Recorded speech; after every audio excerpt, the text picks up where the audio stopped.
छत्तीसगढ़ के एक छोटे से गांव सीतापुर में गर्मी की छुट्टियां चल रही थीं। गुड़िया अपनी माँ के कहने पर गांव आई थी, जहां उसके नाना जी रहते थे। हर शाम नाना जी उसे पेड़ों के नीचे बैठाकर कहानियां सुनाते थे, परियों की, राजाओं की और एक खास पेड़ की, जादुई जामुन का पेड़। वो पेड़ सिर्फ सच्चे दिल वालों से बात करता है। नाना जी ने धीरे से कहा था, हर पूर्णिमा की रात वो पेड़ जागता है और जामुन खुद किसी के हाथ में आकर गिरता है। गुड़िया का मन जिज्ञासा से भर गया। उसने ठान लिया वो उस पेड़ को ढूंढेगी। गुड़िया चुपचाप नाना जी के घर से निकली। उसकी जेब में एक लालटेन थी और दिल में साहस। वो जंगल की तरफ चली जहां नाना जी ने बताया था कि जामुन का पेड़ है। अचानक उसे कुछ चमकता हुआ दिखा। एक बड़ा सा पेड़ जिसकी पत्तियां चांदनी में चमक रही थीं और सबसे ऊपर बैंगनी जामुन टिमटिमा रहे थे। गुड़िया पेड़ के पास गई और बोली, क्या आप वही जादुई पेड़ है? पेड़ की छाल पर अचानक आंखें खुली।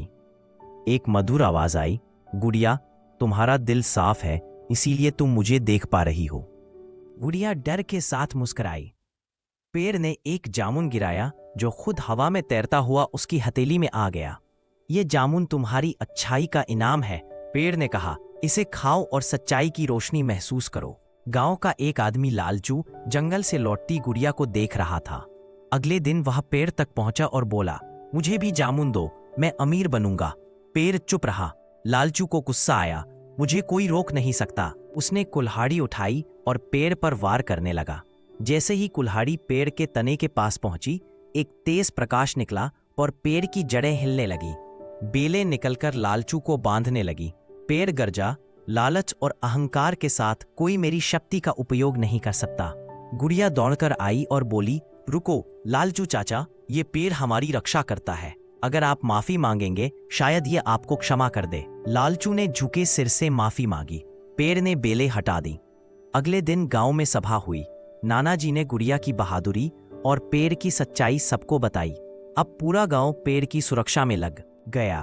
गुड़िया हर पूर्णिमा को पेड़ से मिलने जाती और उसका दिया जामुन गांव के बीमारों, गरीबों और बच्चों को देती। उन जामुनों में स्वाद भी था और जीवन भी। एक रात जब गुड़िया ने पेड़ से पूछा, आप मुझे ही क्यों जामुन देते हैं?